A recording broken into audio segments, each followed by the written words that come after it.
고생하세요.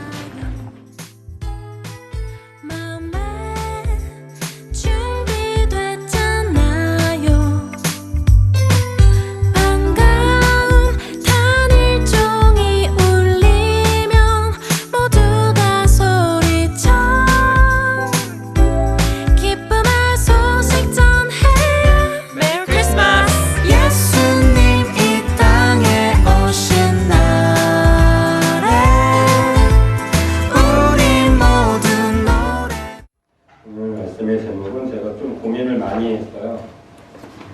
처음에는 복음의 두 얼굴이라고 붙여보았다가 어제 저녁에 주보가 다 완성되고 나서야 제가 다시 복음의 완성을 좀 바꿨어요. 그 이유는 설교 중간중간에 나올 것 같고요. 말씀의 제목을 한번 따라해보도록 할까요? 복음의 완성. 복음의 완성이라는 제목으로 하나님께서 우리에게 주시는 마음들을 듣길 원합니다. 복음이란 무엇일까요? 우리가 복음 하는데 복음이 뭘 것 같아요? 친구들? 복음이 뭘까?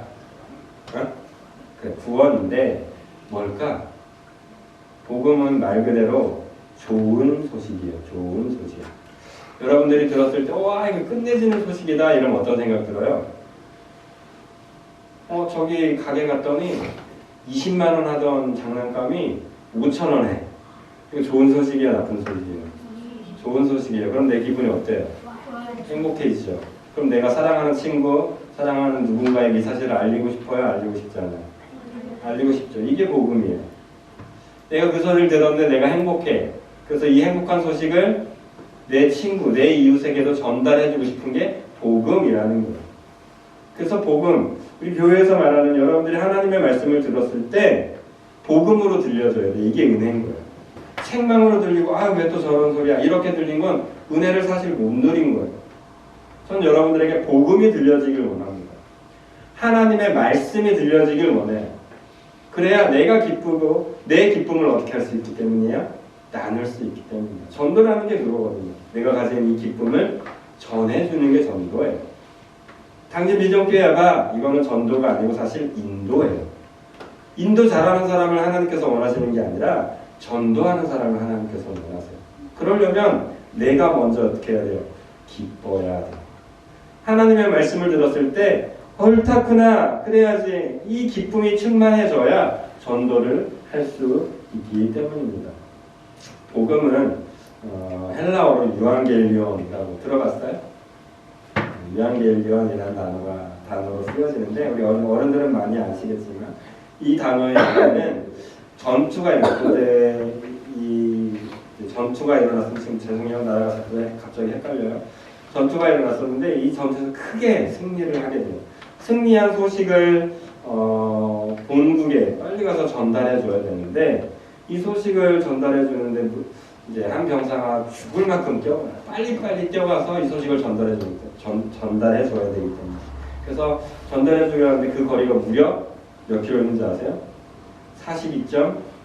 42.195km나 되는 먼 거리였어요. 이거 쉬지도 않고 열심히 달려가서 이 소식을 전해줬어요. 이때 뭐라고 그 사람이 외쳤냐면 유앙겔리온이라고 외쳤어요. 그러면서 이 단어, 이 복음의 시작, 이 복음의 뜻이 더 확대가 된 거예요. 이거 42.195 많이 들어봤죠? 뭐예요?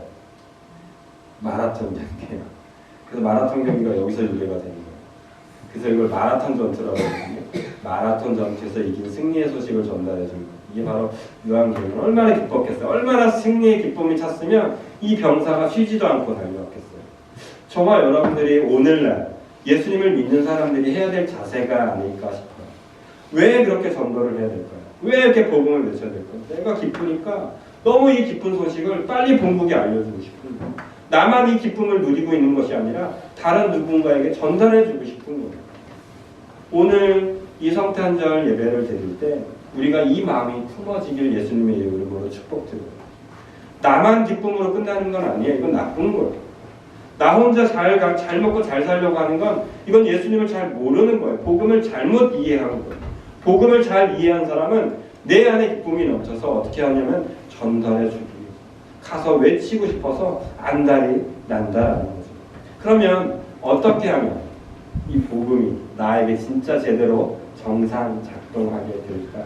두 가지 요건이 충족되어야만 하더라고요. 첫 번째로는 이 복음이라는 소식을 누군가는 아파해야 된다. 제가 주보에는 뭐라고 썼냐면 보내는 자의 얼굴이라고 제가 적어봤어요. 오늘은 성탄절입니다. 예수님이 이 땅에 오신 날을 기념하는 날입니다. 자, 오늘 본문에는 예수님이 오신 날을 좀 자세하게 묘사하고 있어요. 생각해 보세요. 쓸데없이 이제 피지배 국가가 되어서 힘든 나라를 보내고 있는데 이상한 명령 하나가 내려와, 지령 하나가 내려와. 그건 뭐냐면 고향으로 다 돌아가서 뭐 하라는 얘기냐면 호적을 만들라는 얘기예요. 출생 등록을 다 시키라는 얘기예요. 그래서 예수님의 아버지였던 요셉과 마리아가 어떻게 해요? 멀리 있던 타국에서 베들레헴으로 돌아와요. 문제는 베들레헴으로 돌아오는 이 사이에 이 마리아에게는 누가 있었죠? 뱃속에는 예수님이, 아기 예수님이 있었단 말이에요. 그래서 머나먼 여정 오는 것도 힘든데 그래서 어떻게 겨우겨우 왔어요. 베들레헴이라는 땅에 왔어요. 정말 작은 동네거든요. 우리 당진에 비하면 당진은 말 엄청 큰 동네예요. 정말 작은 동네. 그냥 한 300여 명, 많으면 1000명까지도 보는데 정말 그냥 작은 동네였던 것 같아요. 작은 동네에 이 마리아와 요셉이 도착을 했어요. 도착을 했는데 도착했더니 잘 곳이 없는, 머무를 곳이 없는, 아무리 여관을 찾아봐도 많은 사람들이 그 동네로 다시 다 왔기 때문에 유숙할 곳이 없었습니다. 그래서 찾다 어떻게 얻은 곳을 찾게 되었죠? 마을가, 날들이 있는 곳을 찾게 되었어요. 근데 하필 거기에서 마리아가 어떻게 해요? 해산을 하게 되죠. 그래서 성경에 오늘 본문 보니까 말 구유에 강보에 쌓여서 아기 예수님이 있었다라고 해요. 이걸 여러분들은 아무것도 아니라고 생각할지 몰라요. 이걸 그냥 뭐 그럴 수도 있지라고 생각할지 몰라요. 근데 여러분들에게 한번 물어보겠습니다. 여러분 지금 빈민촌에 가서 여러분 뭔가 하라고 하면 여러분 할 수 있을 것 같아요. 어젠가요? 아프리카 사람들을 위해서 되게 헌신하는 한 신부님의 영상을 봤어요. 근데 그 아이들, 그 신부님의 그 장례식에 참여했던 사람 중에 나병 환자들이 많이 와 있더라고요.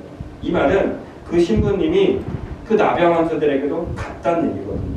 그러니까 너무나 그 신부님의 안타까운 죽음의 소식을 듣고 어떻게 한번 찾아온 거겠죠. 고마워서. 여러분들에게 한번 물어보고 싶어요. 여러분 주위에 냄새나고 아파하고 그 사람에게 손 건드렸다가 나도 병 옮길 것 같은 그런 상황 속에 있는 사람에게 여러분 찾아갈 수 있어요. 그것조차도 큰 용기예요. 엄청난 용기예요.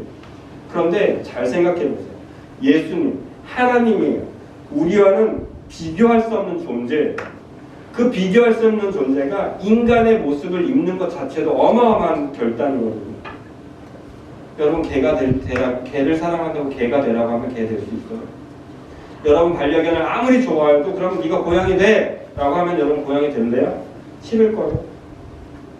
사람이 되는 게 너무나 좋은 거. 어떻게 저 미천한 고양이가 돼? 어떻게 저 미천한 개가 돼? 이것도 싫은데 하물며 사람의 모양이 아닌 정말 말밥통에서 태어나야 되는 그런 운명. 하나님 입장에서 한번 생각해 보세요.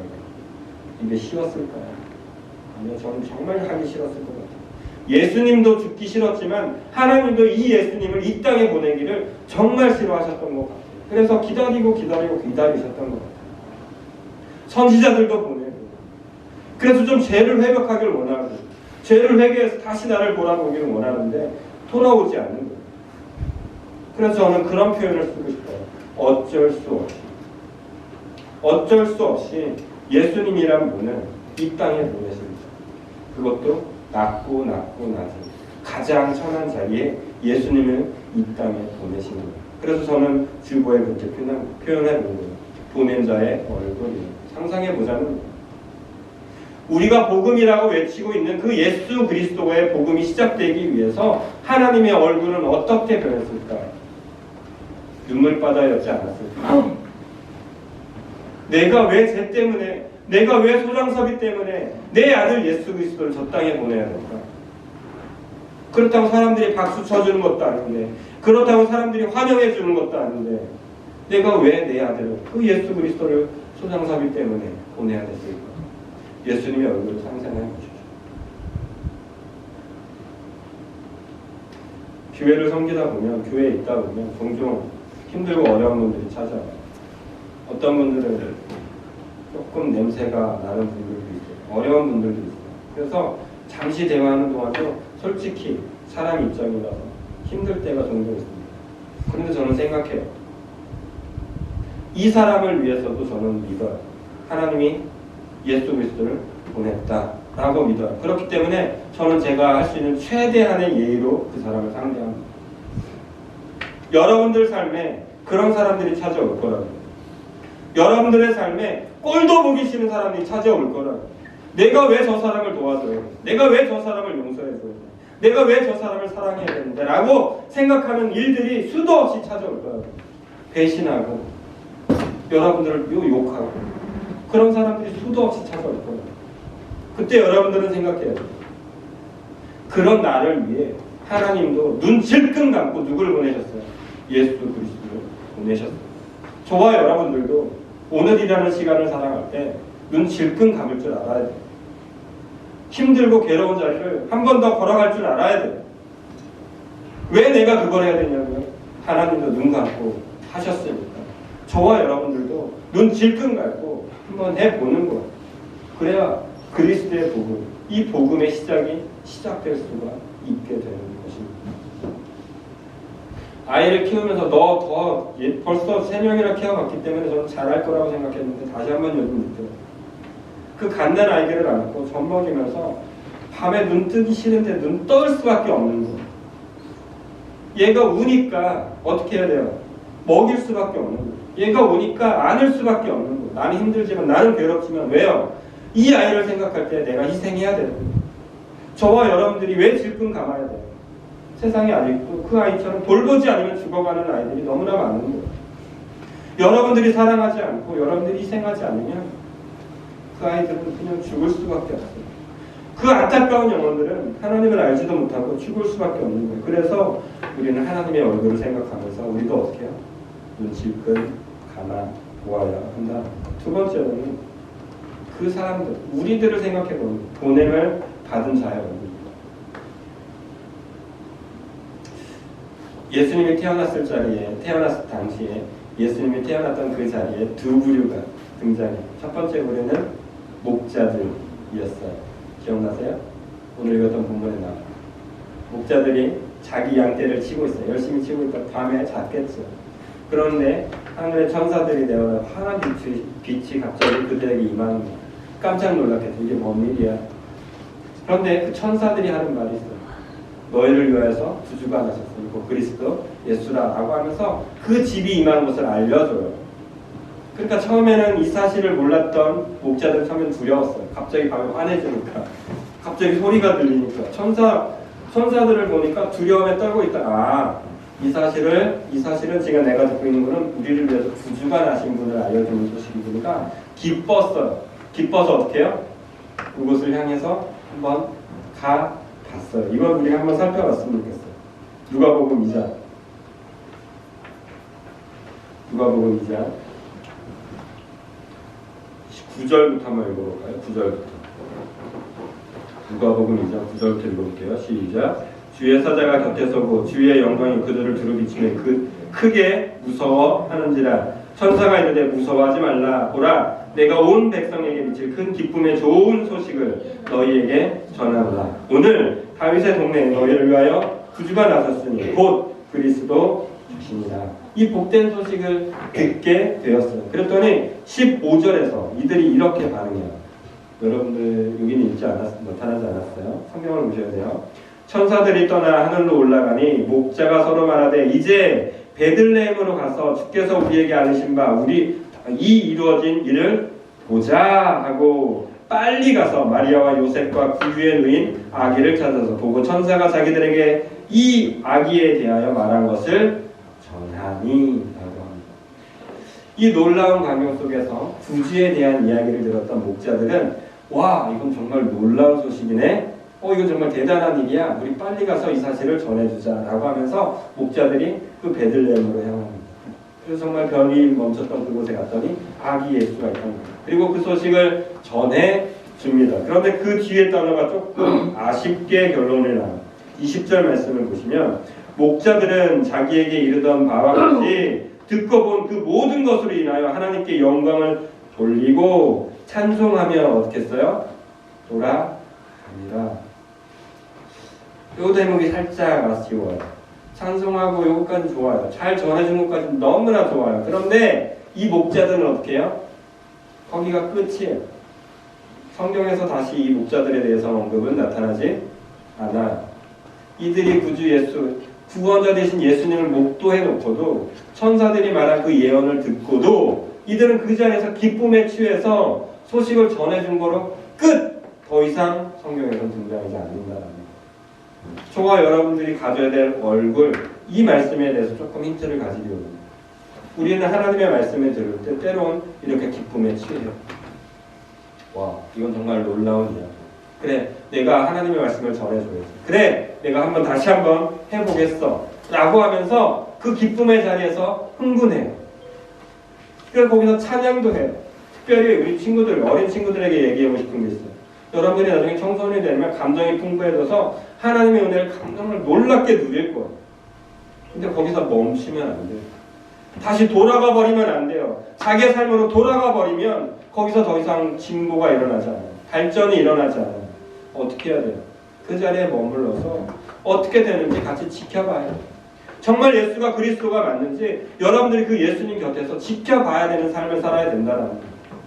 우리 당진 비전교 성도님들에게 예수님의 이름으로 축복드리고 싶은 게 있어요. 그것은 제발 말씀을 이 자리에서만 듣고 끝내지 마시라는 거예요. 여러분들의 삶에서 정말 예수님이 살아계셔서 내 구주가 되시는 분인지 삶으로 목도하시길 부탁드려요. 그냥 말씀 한번 읽었다고 끝이 되시면 안 돼요. 새벽 예배 한번 드렸다고 그것으로 내 삶이 끝나버리면 안 돼요. 내 삶에서 말씀이 역사하는지 지켜보셔야 돼요. 내 삶에서 정말 예수가 구원자 되시는지 확인하셔야 된다는 거예요. 제가 붕어빵을 보면서 많이 느끼는 게 있어요. 붕어빵 붙이기 전에 저는 항상 기도해요. 하나님 만날 만한 사람 만나게 해주세요. 하나님 장사 잘 안 돼요. 복음 전할 수 있는 기회 좀 많이 주세요. 그리고 마지막으로 그렇게 기도해요. 하나님께 부탁드릴게요. 나머지는 하나님 라고 하면서 불을 켜요. 그리고 나서 장사를 할 때가 많아요. 되게 놀라운 것은 그때마다 거의 매일이에요. 하나님께서 내게 붙여주시는 영혼들이 있어요. 아파하는 영혼들이 있고요. 힘들어하는 영혼들이 있고요. 위로가 필요한 영혼들을 보여주세요. 그러면 제가 말하지 않아도 그냥 힘들죠. 어렵죠. 힘내세요. 당신이 더 행복했으면 좋겠어요. 굳이 성경 가지고 들먹이지 않아요. 그냥 예수님이 나에게 말씀하셨던 그 마음 그대로 제가 기도했던 그대로 위로가 필요한 사람들에게 위로하고 말아요. 힘내라고 말하고 말아요. 붕어빵 하나 더 주면서 당신이 행복했으면 좋겠다라고 이야기하고 말아요. 왜요? 하나님이 내게 붙여준 사람을 믿으니까요. 여러분들에게도 부탁드려요. 하나님이 여러분들에게 분명히 여러분들의 양심을 건드십니다. 네가 이래도 그 사람 용서하지 않을 거냐고. 네가 이래도 그 사람 사랑하지 않을 거냐고. 하나님은 여러분들에게 터치합니다. 매 예배 시간만에 터치하실 거예요. 이건 당연한 거예요. 들리지 않는다면 그건 정말 비참한 거예요. 들리셨으면 가서 하세요. 힘들어도 하세요. 힘들어도 밥 한 번 더 이쁘게 해드리시고 가서 밥 한 번 사주세요. 그래도 난 너를 사랑할 거야. 그래도 난 너를 사랑해 보려고 작정할 거야. 그렇게 살아가신다면 하나님의 얼굴과 나의 얼굴이 어떻게 해요? 대면하게 됩니다. 하나님의 얼굴과 나의 얼굴이 대면하면 서로가 난리가 나는 거죠. 여러분 사랑하는 사람이 힘들고 어려울 때가 있어요. 이 이야기를 고민했지만 하겠습니다. 저희는 사실 한 명의 아이가 더 있었다고 말씀을 드렸어요.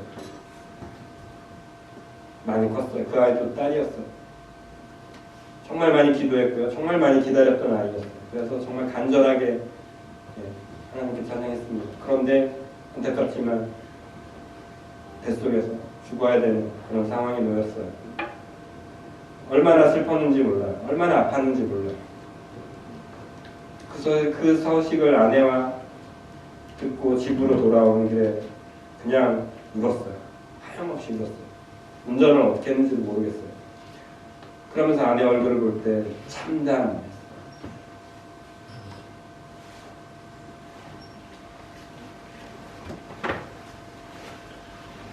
이 참담함을 여러분들이 느끼길 예수님의 이름으로 축복드려요. 하나님을 보잖아요. 하나님의 얼굴을 보고 하나님이 맡기신 영혼을 바라보잖아요. 그럼 눈물밖에 흘릴 일이 없어요. 내가 할 수 있는 게 없거든요. 내가 조금 더 사랑해 줄 거. 내가 조금 더 이 아이를 위해서 축복해 줄 거. 여러분 시간이 많을 것 같죠? 많지 않습니다. 벌써 한 해 지나갔어요. 우리의 생명이 길 것 같죠? 결코 그렇지 않아요. 우리 특히 어린 친구들 잘 새겨들어요. 난 아직 나이 어리다고요? 아니요. 순식간에 지나가요. 하나님이 주신 시간은 정말 짧아요. 이 짧은 시간을 헛되이 보내지 마십시오. 하나님께서 여러분들에게 맡기신 영혼들 그의 얼굴을 바라보면서 하나님의 얼굴을 생각하면서 그 얼굴을 바라보고 그 얼굴 속에 하나님의 얼굴이 있다 생각하면서 같이 마주보겠어요. 눈물을 흘리지 않을 수가 없어요. 안타까운 마음을 가지지 않을 수가 없어요. 왜요? 내게 하나님이 그 마음을 주셨기 때문에.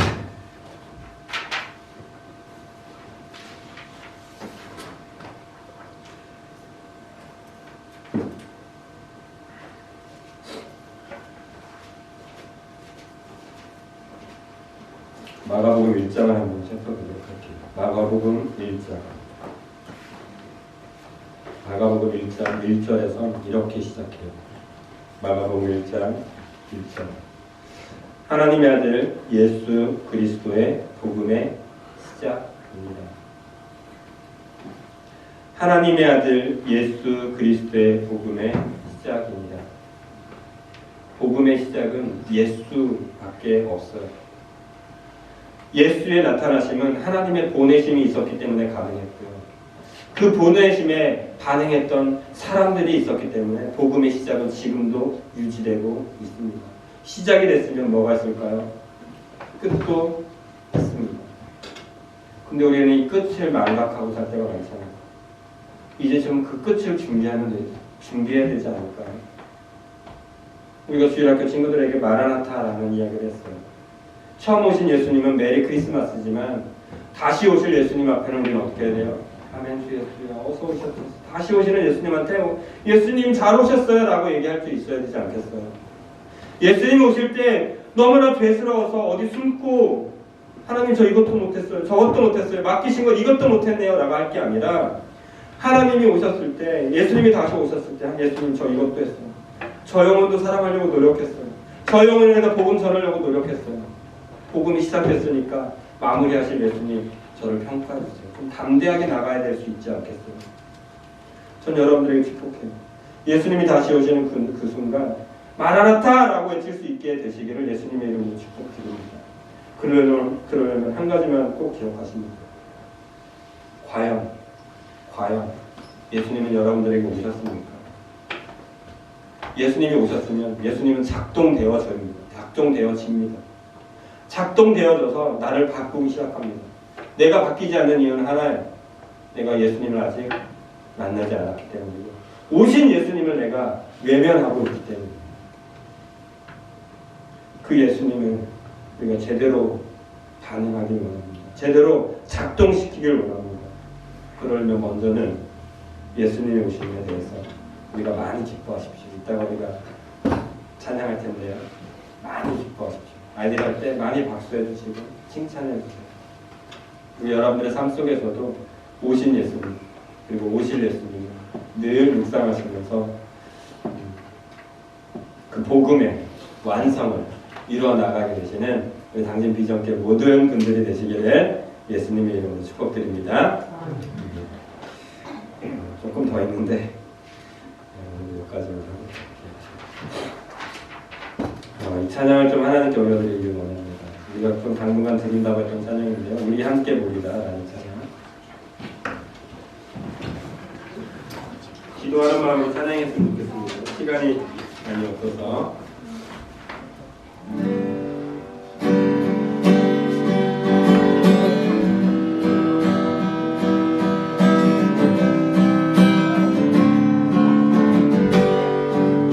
이런 말로